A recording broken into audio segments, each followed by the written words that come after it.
कुछ important points देख लेते हैं जो अल्फा और ओमेगा में रिलेशन को शो करते हैं। ठीक है, यहाँ पर आपको पता होना चाहिए अल्फा क्या है। अल्फा है एंगुलर एक्सेलरेशन, ओमेगा क्या है,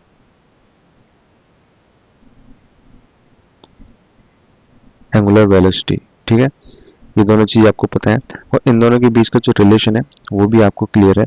इन दोनों के बीच का रिलेशन हमने क्या पढ़ रखा है कि alpha equals to d omega upon D t. ठीक है, ये रिलेशन है। तो अगर बड़ा चेंज हो, देखो छोटे चेंज के लिए यानी इंस्टेंटेनियस अगर हमको निकालना है एंगुलर एक्सेलरेशन तो ये वाला फॉर्मूला लगाओगे। ठीक है, इंस्टेंटेनियस एक्सेलरेशन एंगुलर एक्सेलरेशन निकालना है तो ये वाला फॉर्मूला लगेगा। लेकिन अगर हमें निकालना है एवरेज एक्सेलरेशन तो उसके लिए आपको पता है दूसरा फॉर्मूला लगता है। तो वो कौन सा फॉर्मूला लगेगा, अल्फा एवरेज। अगर हमें अल्फा एवरेज निकालना है तो आपको पता है ओमेगा, मतलब इसको आप ऐसे भी लिख सकते हो delta omega upon delta t, यानी बड़े चेंज के लिए निकालना है। तो डेल्टा ओमेगा मतलब omega final minus omega initial upon t two minus t one. ठीक है, आई होप क्लियर होगा आपको। ये चीज क्या थी, ये हमारे पास इंस्टेंटेनियस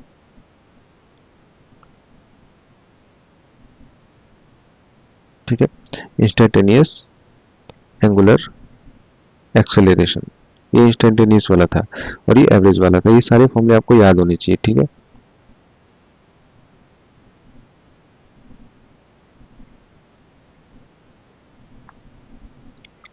अब आगे देखते हैं इनका यूज हमें कैसे करना है। वो चीज मैं आपको बताता हूँ कि जब भी हमें एक्सप्रेशन दिया हो कोई ओमेगा का, जैसे कहीं पे आपको ओमेगा दिया है 2t² प्लस 3t−4 ऐसे करके। ठीक है, और आपसे अल्फा पूछ रहा है तो आप सीधी सी बात है अल्फा कैसे निकालोगे, अल्फा निकालोगे D omega upon D T. और आपको पता है ओमेगा की जगह आप क्या रखोगे, ओमेगा की जगह आप रखोगे ये 2t² प्लस 3t−4 और इसका क्या करोगे डिफरेंशिएशन। जब इसका डिफरेंशिएशन हम टाइम के रिस्पेक्ट में कर देंगे तो हमारा आंसर आ जाएगा।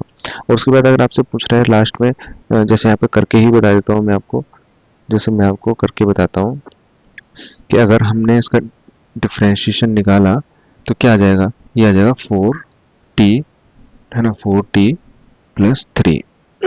ठीक है, 4t प्लस 3 आ जाएगा। और अगर ये पूछता है उसके बाद कि अल्फा निकालो at time equals to 2 second, time equals to 2 second पे अल्फा चाहिए, तो सीधी सी बात है यहाँ पे अल्फा कितना हो जाएगा, यहाँ पे 4 टी की जगह 2 रख दो। ठीक है, तो कितना आ जाएगा, तो कितना आ जाएगा 8 और 3 कितना होता है 11 आ जाएगा। और अल्फा की जो यूनिट होती है वो क्या होती है, रेडियंस पर सेकंड स्क्वायर। इस तरीके से आपको सॉल्व करना है। ठीक है, इंस्टेंटेनियस वाला आ जाए तो ये मैंने आपको एक एग्जांपल दे दिया। इसी तरीके से आपको मैंने ये बताया कि अल्फा एवरेज कितना होता है, वो होता है ओमेगा 2 माइनस ओमेगा 1 यानी omega final minus omega initial upon T2 minus T1। ये फॉर्मूला किस तरीके से लगाएंगे, अगर एग्जांपल हमें क्वेश्चन में ऐसा कुछ दे रखा है कि ओमेगा बराबर 3t² प्लस 1 ऐसे कुछ दे रखा है और आपसे कह रहा है अब अल्फा निकालो फ्रॉम टाइम बराबर 1 सेकेंड टू टाइम बराबर 5 सेकेंड। ठीक है, ऐसे पूछ रहा है। अब आप यहाँ ध्यान से देखो टाइम की ड्यूरेशन दे रखी है, यहाँ पर टाइम की यहाँ से लेकर यहाँ तक की एक ड्यूरेशन दे रखी है, एक सिंगल टाइम नहीं दिया हुआ। और जब भी टाइम की ड्यूरेशन दी रहती है तो हम क्या करते हैं, तो हम एवरेज की बातें करते हैं। ठीक है, तो इसको करने का तरीका क्या होता है, इसको करने का तरीका ये है कि सबसे पहले निकालो एट टाइम बराबर 1 सेकेंड, टाइम बराबर 1 सेकेंड। ठीक है, टाइम बराबर 1 सेकेंड पे क्या निकालना है हमें, ओमेगा निकालना है। तो ओमेगा कितना आ जाएगा 3, टाइम की जगह यहाँ पर 1 रख दो तो 1 का स्क्वायर, ठीक है, 3 इंटू 1 का स्क्वायर प्लस 1 कितना हो जाएगा, 3 × 3 प्लस 1 4 आ जाएगा, ठीक है। ये क्या आ गया, ये ओमेगा आ गया इनिशियल, ठीक है, ये ओमेगा आ गया इनिशियल, ठीक है। अब हमें निकालना है ओमेगा फाइनल वाला, तो आप खुद सोचो फाइनल वाला ओमेगा कब निकलेगा, फाइनल वाले टाइम पर निकलेगा। आपको ये बात पता होनी चाहिए, ये वाला जो टाइम है ये हमारे पास इनिशियल वाला टाइम है, ये हमारे पास कौन सा टाइम है, ये फाइनल वाला टाइम है ठीक है। तो 5 सेकंड रख दो टाइम की जगह, तो यहाँ पर 5 सेकंड रखो तो कितना हो जाएगा, 3 इंटू 5 का स्क्वायर प्लस 1, तो कितना हो जाएगा 25, और 25 3 जा 75, 76, ठीक है 76। ये क्या हो गया, फाइनल हो गया, फाइनल क्या, ओमेगा, ठीक है। तो हमारे पास देखो ध्यान से, हमारे पास ओमेगा इनिशियल भी है, ओमेगा फाइनल भी है, ठीक है। अब हमें क्या निकालना है, अब हमें निकालना है अल्फा एवरेज। तो आपको पता है omega final minus omega initial, देखो कहाँ गया फॉर्मूला, ये omega final minus omega initial, ठीक है, divide by T2 minus T1, तो यही करना पड़ेगा, यानी 76 माइनस 4 डिवाइडेड बाई टाइम कितना था, टाइम था 5 माइनस 1, तो इसको सॉल्व करोगे तो आंसर आ जाएगा किसका, अल्फा एवरेज का। तो आई होप आपको समझ में आया होगा। अल्फा एवरेज निकालने का तरीका अलग है, टाइम पहले पुट करना होता है, उसके बाद फॉर्मूला लगाना पड़ता है। और इंस्टेंटेनियस वाले में क्या करना पड़ता है, इंस्टेंटेनियस में पहले डिफरेंशिएशन कर दो, ये देखो इंस्टेंटेनियस किया था हमने ये वाला, इसमें पहले डिफरेंशिएशन कर दो, डिफरेंशिएशन करने के बाद सबसे लास्ट में टाइम रखा जाता है, ठीक है, सबसे लास्ट में हमने टाइम यहाँ पे पुट किया। तो आई होप आपको दोनों तरीके क्लियर होंगे। अब हम अगली चीज पे चलते हैं।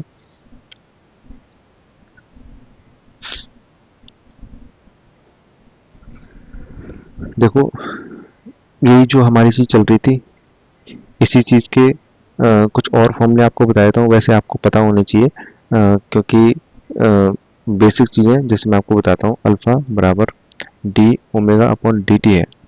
तो आपको ये वाली बात पता है, क्रॉस मल्टीप्लाई करोगे तो क्या बनेगा, डी ओमेगा बराबर अल्फा डी टी। अब ये आपको क्यों पता होनी चाहिए इस तरह की चीजें, क्योंकि हमने चैप्टर नंबर 2 में इस तरह की चीजें पढ़ रखी हैं, है ना। चैप्टर नंबर 2 में क्या पढ़ रखा है कि अगर कहीं पे वेलोसिटी बराबर D x upon D T होता है, तो क्रॉस मल्टीप्लाई करके वहां से हम डी एक्स बराबर वी डी टी लिख सकते हैं, है ना, ठीक है। तो ये चीज हमने ऑलरेडी इस तरह से कन्वर्ट करना सीख लिया है। तो अब यहाँ पे आ जाते हैं, अल्फा बराबर D omega upon D T होता है, तो डी ओमेगा बराबर अल्फा डी टी होता है। अब यहाँ पे दोनों तरफ इंटीग्रेशन कर दो, इंटीग्रेशन करके यहाँ पे जब लिमिट पुट करोगे तो लिमिट क्या पुट करोगे, ओमेगा इनिशियल से लेकर ओमेगा फाइनल यहाँ पे टाइम की लिमिट पुट करोगे T1 से लेकर T2, यानी T इनिशियल से T फाइनल। तो इसको सॉल्व करके क्या आ जाएगा, ये आ जाएगा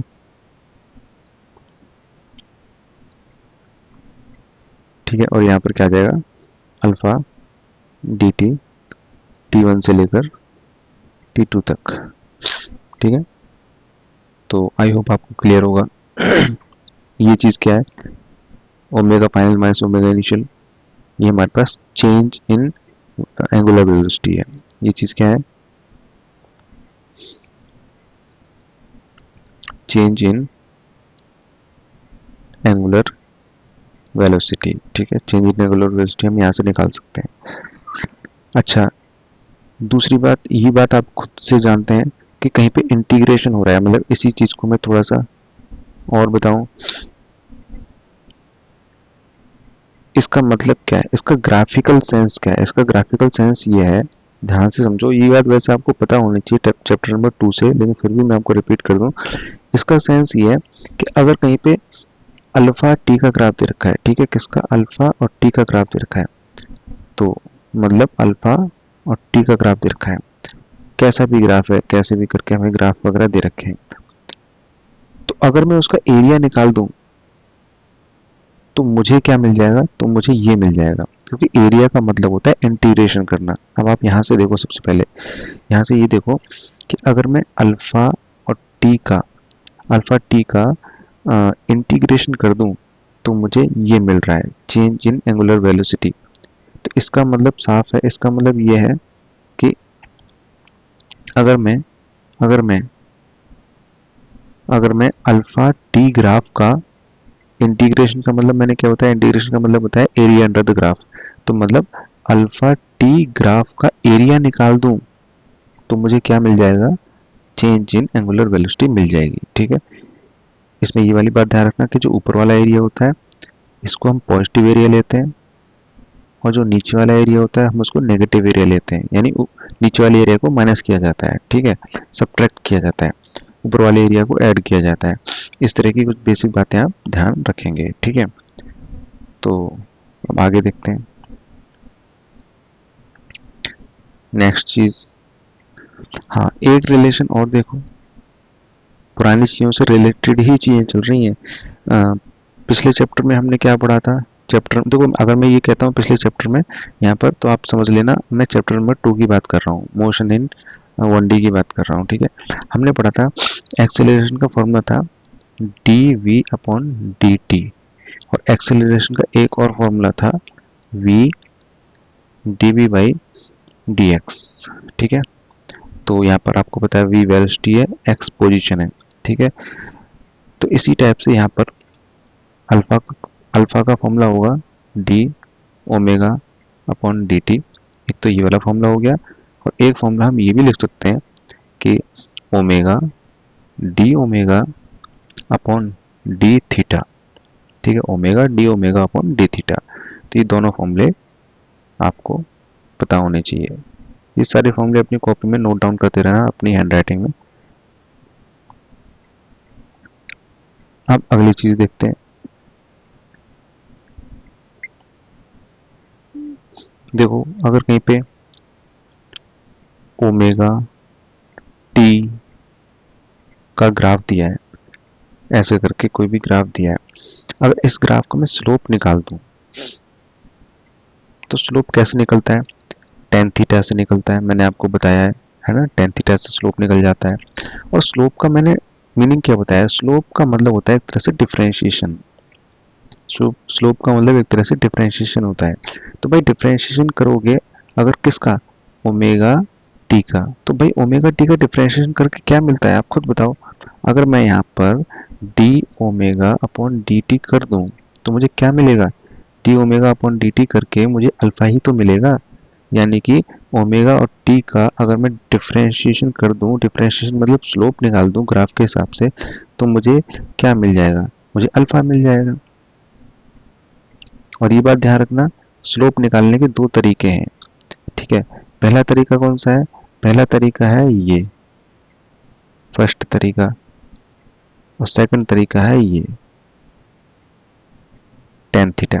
यानी टेन थीटा से भी आप स्लोप निकाल सकते हो, और D omega upon D T से भी स्लोप निकाल सकते हो। दोनों तरीकों से आपको स्लोप ही मिलता है। ठीक है, और वो स्लोप बताता क्या है, वो स्लोप यहाँ पर अल्फा बताएगा। लेकिन किस केस में अल्फा बताएगा, ओमेगा टी वाले केस में अल्फा बताएगा। ठीक है,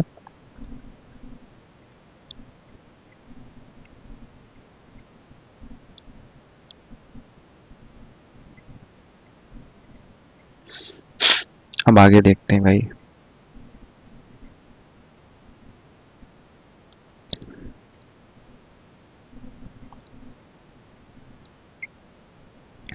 देखो, ध्यान से समझना, अगर मेरे पास कोई पार्टिकल सर्कुलर मोशन में घूम रहा है, ठीक है, सर्कुलर मोशन में घूम रहा है, तो कुछ चीज़ जो आपको पहले से पता है वो ध्यान से आप मुझे बताइए। इस अगर वो उसकी डायरेक्शन घूमने की इस तरीके से है कुछ, तो उसका ओमेगा किधर होगा, इधर होगा, है ना, एंगल ऑफ वेलोसिटी किधर होगी, इधर होगी। अब मुझे एक और बात बताओ कि अगर इसकी मैं टेंजेंशियल वेलोसिटी की बात करूं, टेंजेंशियल वेलोसिटी क्या होती है और ओमेगा क्या होती है मैं आपको ऑलरेडी बता चुका हूं, फिर भी आपको मैं एक बार रिवाइज करा दूं कि अगर हम ये बात करते हैं कि किसी पर्टिकुलर टाइम में कितना एंगल चला, कितना एंगल इसने ट्रेवल किया, वो कहलाता है ओमेगा।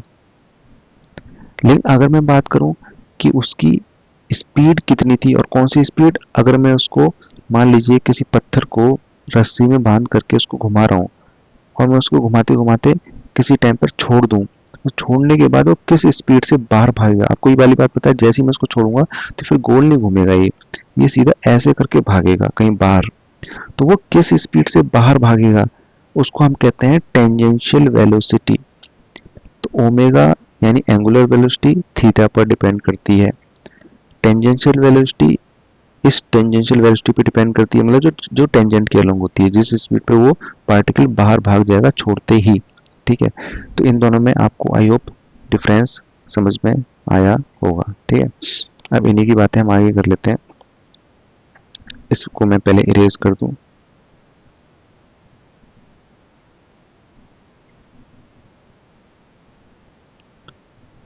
एक मिनट, इसको बना लेता हूँ।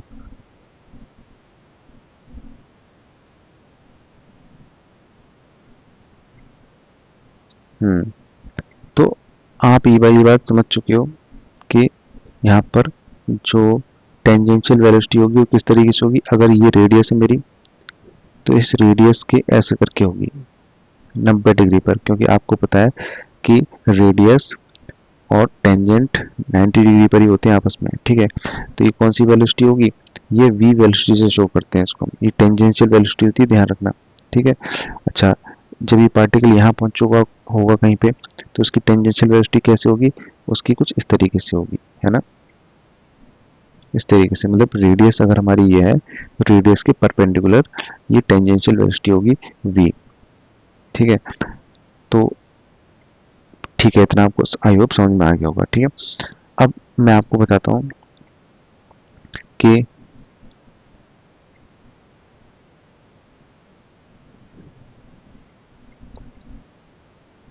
एक डेरिवेशन है। अब इसको डेरिवेशन मान लो या रिलेशन मान लो, मैं इसको रिलेशन लिख देता हूँ।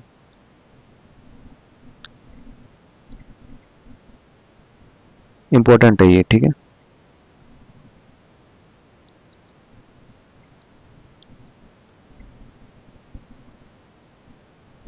ओमेगा और वी के बीच का रिलेशन। ठीक है, तो ये डेरिवेशन वैसे कहीं पूछा नहीं जाएगा जेई मेंस में, आपको पता है जेई मेंस में डायरेक्टली न्यूमेरिकल्स और ऐसी चीज़ें आती है जो जिनके एमसीक्यू बन सकते हैं। अब डेरिवेशन का तो कोई एमसीक्यू बन नहीं सकता, लेकिन हाँ, डेरिवेशन सीखना हमें इसलिए ज़रूरी है क्योंकि उनके बीच में जो कॉन्सेप्ट्स होते हैं उनसे न्यूमेरिकल या फिर एमसीक्यू बन जाते हैं। ठीक है, उनके बीच के किसी कॉन्सेप्ट को डायरेक्टली पूछ लेता है। तो इसलिए समझते हैं इसको जरा। देखो, हमको ये वाली बात पता है कि जो थीटा होता है वो क्या होता है? Arc length upon radius.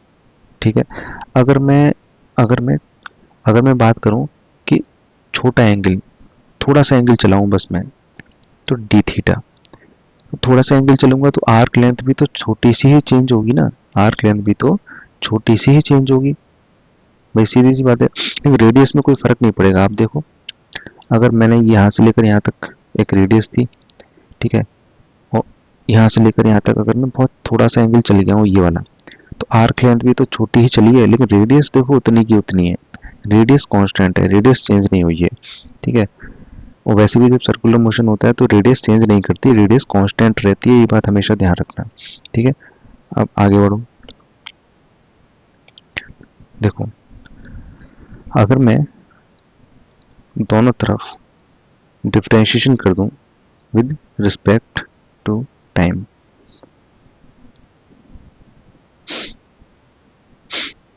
अगर मैं दोनों साइड टाइम के रिस्पेक्ट में डिफरेंशिएशन कर दूं तो क्या मिल जाएगा मुझे? D theta upon D T बराबर डी एल अपॉन आर तो कांस्टेंट है तो बाहर ले लो, आर कांस्टेंट है तो बाहर ले लो, तो यहाँ पे डी टी। ठीक है, आर कांस्टेंट है तो आगे आ गया, मतलब एक तरह से अलग कर दिया मैंने उसको। ठीक है, तो अब एक बात बताओ, D theta upon D T होता क्या है? D theta D T upon मतलब D theta upon D T आपको पता है ओमेगा होता है। ठीक है, 1/r ऐसे ही रहेगा। D L upon D T, D L मतलब क्या है? देखो, एल मतलब लेंथ, लेंथ मतलब डिस्प्लेसमेंट, आपको पता है एल का मतलब होता है डिस्प्लेसमेंट, डिस्प्लेसमेंट मतलब एक्स मान लो उसको। तो D x upon D T क्या होता है? तो D x upon D T हमारे पास होता है, ये एक तरह से लीनियर लीनियर डिस्टेंस थी, ठीक है। एक मिनट में इसको सही से लिख देता हूँ। ये हमारे पास क्या है, डिस्टेंस। तो डिस्टेंस अपॉन टाइम क्या होता है, डिस्टेंस अपॉन टाइम आपको पता है वेलोसिटी होती है, ठीक है।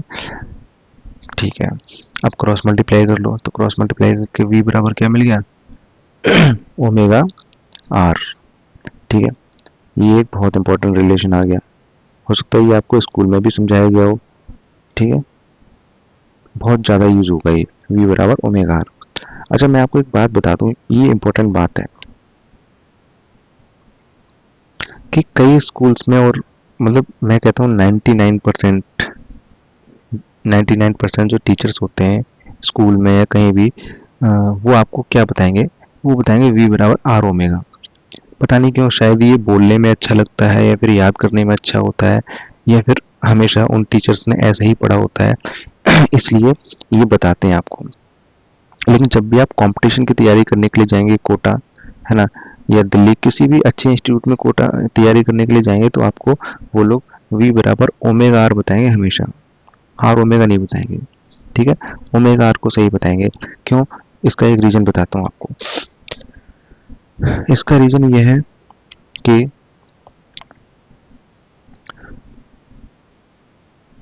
इसका रीजन ये है कि देखो, ध्यान से समझो, उसको थोड़ा एनालिसिस करते हैं, इसको थोड़ा, या फिर इसको इरेज कर देता हूँ, ये आपको कंफ्यूज कर सकता है। अब समझते हैं।